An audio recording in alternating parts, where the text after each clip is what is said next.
UGC net JRF प्रतियोगी परीक्षा के लिए, और इसके तहत हम हिंदी साहित्य जगत के अंदर प्रवेश करेंगे। हिंदी साहित्य जगत के अंदर जाना मतलब समुद्र के अंदर छोटे नाव लेकर के कूदना, आया समझ? आगे बढ़े तो हम पहले हिंदी साहित्य जगत के अंदर धीरे धीरे आगे की ओर जाने से पहले क्या देखेंगे कि कहानी। क्या देखेंगे? कहानी। कहानी सबसे छोटी इकाई माना जाता है हिंदी साहित्य जगत के अंदर। तो हिंदी साहित्य जगत के अंदर हम जब पैर रखते हैं तो हिंदी साहित्य का इतिहास पढ़ना पड़ता है। हिंदी साहित्य का इतिहास इस चैनल के अंदर मैं आपको उपलब्ध करवाऊंगा। उससे पहले हम देखते हैं कि हमारे जो माधव राज सरपे की एक टोकरी भर मिट्टी, क्या? एक टोकरी भर मिट्टी। माधव राज सरपे ने एक टोकरी भर मिट्टी को उठाया। याद रखने का फॉर्मूला, माधव राज सरपे को याद रखना मतलब सर्प माधव को काटा। क्या काटा? सर्प माधव को काटा। एक टोकरी भर मिट्टी माधव राज सरपे ने उठाया। जब उठाया तब माधव को सर्प ने काटा। याद रहा? एक टोकरी भर मिट्टी माधव राज सरपे कब लिखे थे? 1871। इसको याद रखना। कैसे याद रखोगे? 7 के बाद 8 आता है, आगे पीछे एक, आगे पीछे एक याद रखना है। ये 1926, इसको थोड़ा तकलीफ करना पड़ेगा। 1926। तो हम देखेंगे कि माधव राज सरपे कौन थे। पहले तो हम एक टोकरी भर मिट्टी पढ़ेंगे, उससे पहले कवि का परिचय पाना जरूरी है। अगर मैं किसी काम को करता हूँ तो मेरा परिचय होना जरूरी है कि नहीं? तो जरूरी है। तो इसी के तहत हम क्या देखेंगे, किसने लिखा? माधवराज सरपे ने लिखा। माधवराज सरपे थे कौन? प्रमुख अनुवादक, गुड ट्रांसलेटर। गुड ट्रांसलेटर, प्रमुख अनुवादक मतलब स्पेशल ट्रांसलेटर। खत्म। तो प्रमुख अनुवादक के तहत माधवराज सरपे आते हैं। उसके बाद ये जो है कौन सा? फर्स्ट, प्रथम कहानीकार है। कौन है? प्रथम कहानीकार। उसके बाद उनका जन्म हमने देख लिया था 1871 में। कहाँ पे हुआ? उनका जन्म हुआ था दामोह। दादा बोलते हो कि दा मतलब बड़ा आदमी। दामोह में हुआ था किसका? माधवराज सरपे का जन्म। ये एक पॉइंट जो है कॉम्पिटिटिव एग्जाम एमसीक्यू को घुमा करके पूछेगा यूजीसी नेट, और आपको बेवकूफ बनाएगा। आप संभल करके चलिए। उसके बाद उनका मासिक पत्रिका को क्या था? छत्तीसगढ़ पत्र। क्या? छत्तीसगढ़ पत्र। उड़ीसा के साइड में है, उड़ीसा छत्तीसगढ़ का जो पत्र मतलब संवाद पत्र। वो पहले क्या थे? एक तहसीलदार थे। क्या थे? तहसीलदार आदमी थे। उन्होंने क्या लिखा?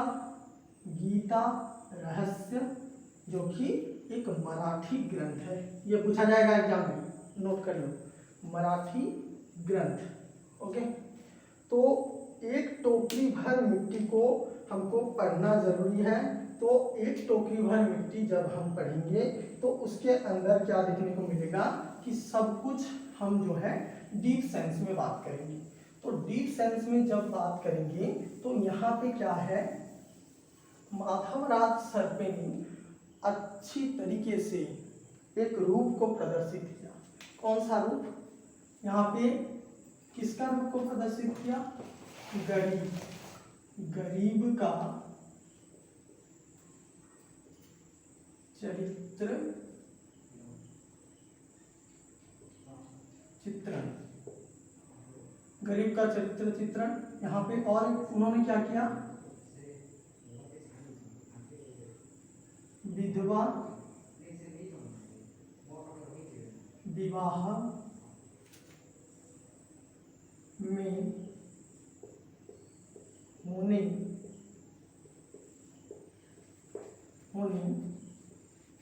वाली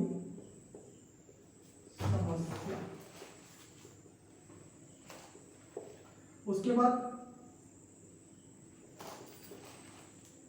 ग्रामीण का चित्रण, गांव का चित्रण, किसका चित्रण? गांव का चित्रण। इसके आधार पर हम देखेंगे गांव का चित्रण उन्होंने किस तरह से किया कि जब विधवा विवाह, गरीब का चित्रण। तो अब क्या है, हमको पहले तो आ गया गरीब का चरित्र चित्रण किया, विधवा विवाह, एक औरत, जब औरत नहीं बोलेंगे, औरत बोलना गलत है, स्त्री जब विधवा हो जाता है उसका परिस्थिति कैसे होता है उसके ऊपर चित्रण किया। और ग्रामीण चित्रण, ग्रामीण चित्रण का अर्थ होता है गांव का डिस्क्रिप्शन, गांव को निकाल करके रख लेना। जैसे कि मुंशी प्रेमचंद जी ने क्या किया था, गोदान, सबसे महत्वपूर्ण उपन्यास, क्या सबसे महत्वपूर्ण उपन्यास, जो कि लगभग 1936 में लिखा गया था, मेरे को जो याद आ रहा है, मैं कंफर्म होकर के आपको बताऊंगा नेक्स्ट क्लास में। तो ग्रामीण का चरित्र चित्रण, यहाँ पे हमको एक स्टोरी को याद रखना है। तो आप सुनते चले, मैं जो स्टोरी बोलूँगा उसको याद रखना। कुछ सबसे इजी ट्रिक से, मानो कि गांव में एक जमींदार था, गांव में एक जमींदार था, उसका एक घर था। ये मानो ये एक जमींदार है, क्या है? जमींदार। इसका ये घर है, क्या है? ये एक उसका घर है, इसका घर है। और उसके घर के ये जो है दीवार माने, और यहाँ पे एक छोटा सा कुड़िया है, क्या है? एक छोटा सा कुड़िया है। इस कुड़िया के अंदर एक गरीब रहता है। कौन रहता है? एक गरीब रहता है, गरीब स्त्री रहती है। तो ये क्या है? ये बाबू जमींदार, वो देखो हैशटैग बाबू जमींदार। तो जमींदार क्या होता है? पूरा तड़क फड़क करके खड़ा है, समझ रहे हो? तो तड़क फड़क करके खड़ा है, और ये जो है लगभग मान लो कि बहुत दिन हो गया ये घर उसके घर के सामने है। घर के सामने होने से क्या होगा, ये जमींदार को बहुत माथा टेंशन, ऊपर ऐसे छतरी बना देते हैं, तो माथा टेंशन, बोला निकल, कहाँ निकल? वो बेचारा कितने दिनों से है इधर, मिनिमम भी बहुत दिन हो गए। उसका जो एक घर कोई आदमी बनाता है तो बहुत सारी चीज़ों को लेकर के उसके अंदर पूरे जीवन काल को समाहित करता है। जीवन काल को समाहित करना मतलब एक परिवार का वहाँ पे वंश वृद्धि होता है। वंश वृद्धि मतलब वंश का वो एक पापा है, उसके बेटा वो शादी करेगा, उसका आगे की ओर जाएगा। तो इसी तरह से होता रहा। इसके इस जो पति, इस घर में जो गरीब स्त्री है, वो सबसे जो ग्रैंड मदर कह सकते हैं। ग्रैंड मदर मतलब ये सब देख चुकी है अपने लाइफ में, जितना एज होता है आदमी का उतना बहुत कुछ एक्सपीरियंस होता है, ये माना जाता है। तो गरीब जो ये है स्त्री है, उसका जो है पति का देहांत हो गया है। किसका? पति का देहांत हो गया है। पुत्र का देहांत हो गया है। किसका? पुत्र का भी देहांत हो गया है। पति पुत्र एक के बाद एक शोक इसके जीवन में मिल रहा है। पति का, पुत्र का, और पुत्र जिसके साथ शादी हुआ था पोतहू मतलब उसके वाइफ, उसका भी देहांत हो गया है। इन दोनों का एक जो है कौन थी? एक छोटी सी बच्ची थी जिसको बोलेंगे पोती। क्या बोलेंगे? थोड़ा सा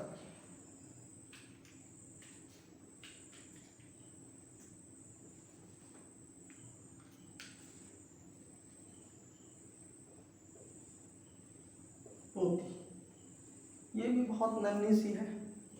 इस हालत में कोई आदमी को घर से निकाल दे, एक ऐसे, इसको क्या बोलेंगे? जानवर। क्या बोलेंगे? जानवर। तो जानवर का अर्थ क्या होता है? किसी भी आदमी जब उसके मानसिकता को खो देता है उसको जानवर कहा जाता है। जब एक मनुष्य अपने मनुष्य के लिए मनुष्यता का भाव ना रखे, पूरे साहित्यिक वर्ड, एक मनुष्य जब एक मनुष्य के लिए मनुष्यता का भाव ना रखे उसको बोलते हैं जानवर। यहाँ पे जानवर प्रदर्शित है। तो यहाँ पे क्या बोला? निकाल जाओ। इन्होंने बोला कि हम जो है इस घर को छोड़ करके नहीं जा सकते। तो ये क्या है? ₹1 ऐसे वाला आदमी कौन, ये जमींदार ऐसे ही बन गया, कितने लोगों का गला घोटा तो बना जमींदार। तो यहाँ पे क्या हुआ, पैसा है इसके पास, ये बोला क्या, ये एक बकरा को लाया, क्या वकील, क्या बोलते हैं इसको, वकील, वकील को लाया, वकील को लाने के बाद बोला ये जो बुढ़िया को इधर से निकालना है।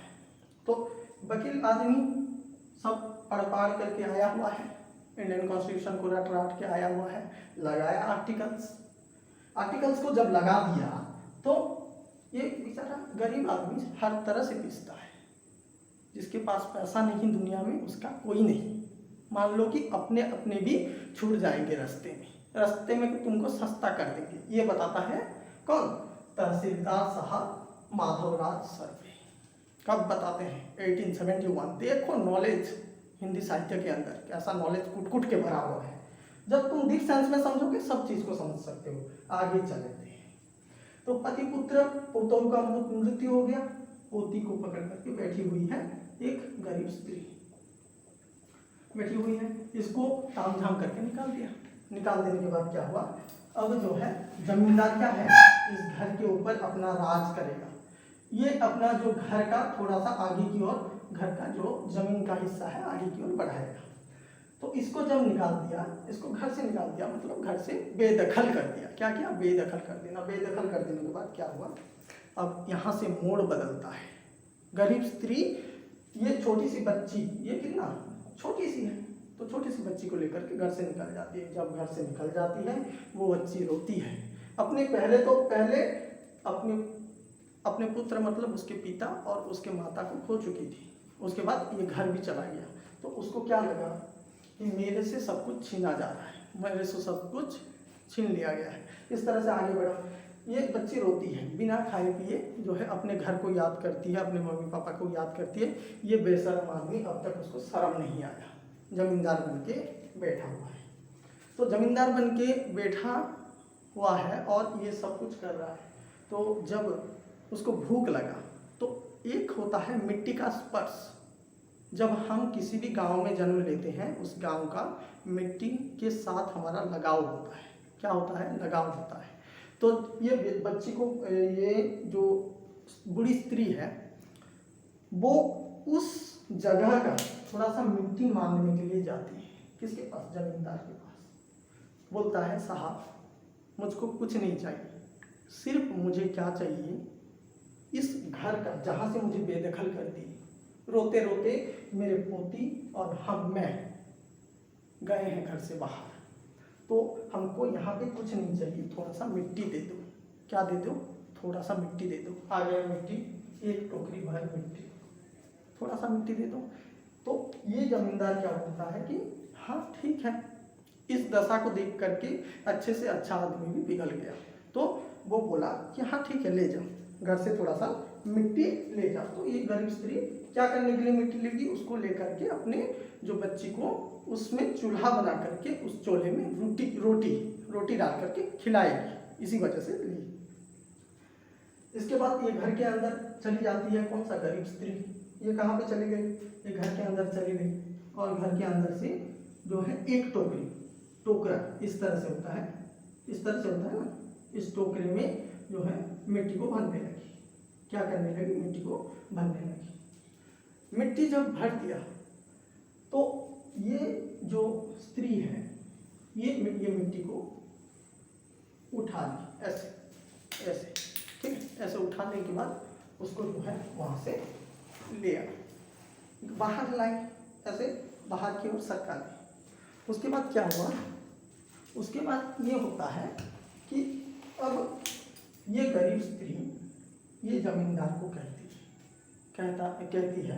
कि आप क्या करें कि ये जो है एक जो टोकरी भर मिट्टी है, इसे मुझे मेरे सिर में थोड़ा लाद दे मतलब उठा दे। लेकिन ये जमींदार सोचता है कि मैं ये टोकरी भर मिट्टी को उठा लूँगा क्योंकि मेरे अंदर उतना ताकत है। लेकिन ये जब क्या करता है, ये डोले बोले निकाल करके चलता है, कहाँ भी, यहाँ भी, इस टोकरी की मिट्टी को उठाने के लिए। लेकिन उठा पाया होगा, नहीं उठा पाया। कारण क्या है? उसके अंदर जो गर्व, जो अहंकार, जो लोगों को तहस नहस कर देने का भाव, वो जो है उसको वहाँ पे टोक दिया। तो यहाँ पे जो ये गर्व आया वो उठा भी नहीं पाया। तो यहाँ पे गरीब स्त्री क्या बोलती है? जनाब, आप अगर ये छोटे से मिट्टी को उठा नहीं सकते तो ये जो आप जो पाप कर रहे हैं, एक गरीब के स्त्री के घर को बेदखल कर रहे हैं। यहाँ पे तो एक टोकरी में तो आप नहीं उठा सके, लेकिन इस घर के जमीन के अंदर कितने टोकरी मिट्टी होंगी? अगर ये पाप को आप अगर इसके लिए ये पाप है, तो अगर पाप को आप अगर नहीं उठा सकते तो यहाँ पे भी आप असमर्थ हैं। ये बोल देने के बाद गरीब स्त्री के नीचे ये धनवान व्यक्ति शर्मिंदगी से शर्मिंदा हो गया। उसके जो है पश्चाताप की भावना आने लगा क्योंकि जमींदार है। तो इस दृश्य के अंदर हमको ये उसके बाद क्या करता है, जमींदार उस बूढ़ी स्त्री के सामने नतमस्तक हो जाता है। ये देखो कितने करुणा भरा जो है कहानी है। मैं बोलते हुए मेरे कंठ से जो है आवाज़ नहीं निकल रहे हैं। ये होता है प्रैक्टिकल लाइफ, जो आपको कोई भी स्कूल, यूनिवर्सिटी नहीं सिखा सकता। वो सिखाता है आपका तजुर्बा, आपका प्रैक्टिकल लाइफ। जब यहाँ पे प्रैक्टिकली इस आदमी को ये कितना उसको बोला गया होगा इस तरह से गर्व मत कर, अहंकार मत कर, लेकिन ये नहीं माना था। यहाँ पे एक गरीब स्त्री ने इसको सिखा दिया। तो क्या है, हम यहाँ पे इस कहानी से तो बहुत कुछ सीखेंगे। मैं बोलता चलूँगा तो नॉन स्टॉप बोलता चलूँगा, लेकिन यहाँ पे मूल सार क्या है? खुद हम गलती करके सीखना बड़ी चीज़ नहीं है। जो लोग गलती किए हैं, इतिहास से जो गलती हुआ है उसको सीख करके हमको जो है आगे बढ़ना है। इस तरह से गर्व अहंकार नहीं करना चाहिए। ये बोलना है माधवराज सरपे जी का। तो ये इतना जो है चित्रण किया गया। इसमें से डीप सेंस में बात करें तो मनुष्य के अंदर मनुष्यता होना चाहिए, ये इसका मूल सार है। और एक गरीब का चित्रण, एक अमीर का चित्रण, एक गरीब का जो है दिनचर्या और एक अमीर का दिनचर्या यहाँ पे कंपेयर किया गया है। गरीब को जो असहाय व्यक्ति है उसका मदद कोई करना नहीं चाहती।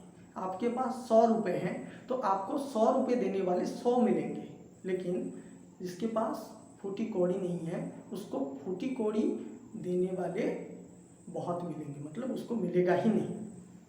तो इसी तरह से आप जो है माधवराज सरपे जी का ये अनुभव जो है आपको साझा किया गया है। तो हिंदी साहित्य तो बहुत बड़ा चीज़ है, इसको समझना आम चीज़ नहीं है, लेकिन आपको इजी एक्सप्लेनेशन कहानी को प्रैक्टिकल वे में आपको समझाना मेरा जिम्मेदारी।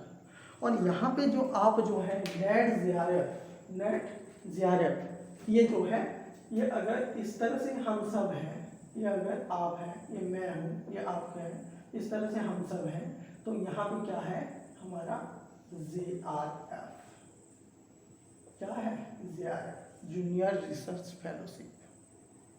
घर बैठे बैठे हम जो है आगे की ओर सपना देखेंगे, बड़ा सपना देखेंगे। जो आदमी रेंगते हुए आगे बढ़ता है सफलता को अचीव करता है। तो यहाँ पे क्या हुआ कि ये जमींदार जो है यहाँ पे ये जो है डिफाइन कर दिया, एक टोकरी भर मिट्टी जमींदार उठा नहीं पाया। बेवकूफ़ इंसान, ठीक है, हम बेवकूफ़ नहीं बनेंगे, हम बनेंगे समझदार। ओके, इस तरह से आज का जो है एक टोकरी भर मिट्टी आपके सामने समाप्त होता है। ये होता है स्टूडेंट को आगे बढ़ते रहने का जज्बा।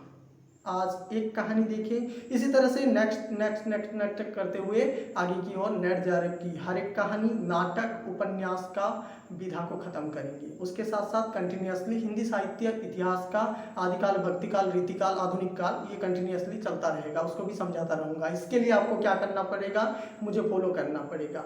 अगर अच्छा लगे तो आप मुझे फॉलो करना पड़ेगा, लाइक करना पड़ेगा, सब्सक्राइब करना पड़ेगा, नीचे आने वाले घंटी बटन को दाबना पड़ेगा, और जो भी आपके मन में ये प्रश्न उठे उसको कमेंट सेक्शन में लिखना पड़ेगा। आपको ये मूल्यवान समय देने के लिए आपको शुक्रिया, धन्यवाद, नमस्ते। अगले वीडियो में फिर से मिलेंगे।